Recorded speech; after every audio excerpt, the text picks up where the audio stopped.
انسان کے دماغ کے اندر نا بہت سارے پورشن ہیں، بہت بڑی دنیا ہے یہ۔ تو ایک اندر ایک بادام کی طرح کا ایک ایریا ہے، اس کو کہتے ہیں امک ڈالا۔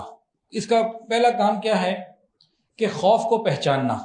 مثلا اچانک کہیں سے کوئی شور ہو یا کوئی ہم پر تنقید کرے تو سب سے پہلے امک ڈالا دماغ میں متحرک ہو جاتا ہے، ایکٹیو ہو جاتا ہے۔ اس کے بعد دوسرا اس کا کام ہے رد عمل کو، ریئیکشن کو پیدا کرنا۔ کیا مطلب؟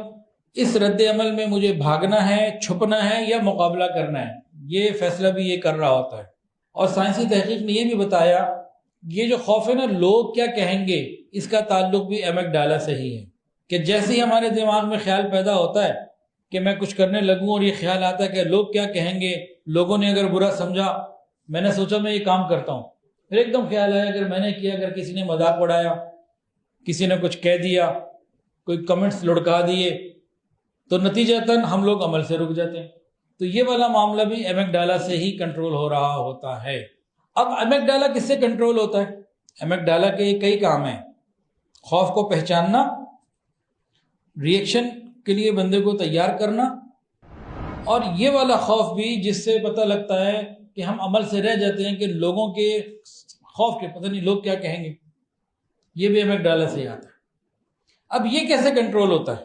یہ مسجد میں جا کے کنٹرول ہوتا ہے، یہ ذکر، مراقبے، تلاوت اور نماز میں کنٹرول ہوتا ہے۔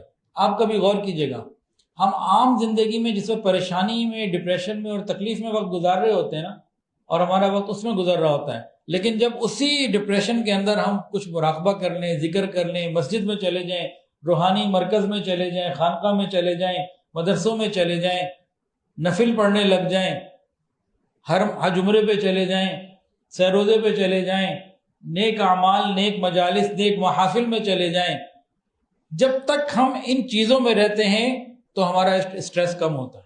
ایسا کبھی محسوس کیا کسی نے کیا تو ہاتھ کھڑا کریں، سب نے کیا ماشاءاللہ۔ تو یہ حقیقت ہے، یہ مشاہدہ ہے نا، ہم سب کا تجربہ ہے۔ اب اس کو دوبارہ سمجھیں۔ اللہ نے دماغ کے اندر ایک نظام رکھ دیا، خوف کو پہچاننا، اس کے لیے ریئیکشن دینا، یہ ایک سسٹم ہے۔ اس کو کنٹرول کرنے والا جو معاملہ ہے وہ ہم نے بھی جتنی چیزیں ذکر کی یہ ساری ہیں۔ تو کیا مطلب؟ ہم جتنا ان چیزوں پر عمل کریں گے اتنا وہ کنٹرول رہے گا۔ اور اس کی معراج کیا ہے، بہترین اس کی مثال کیا ہے؟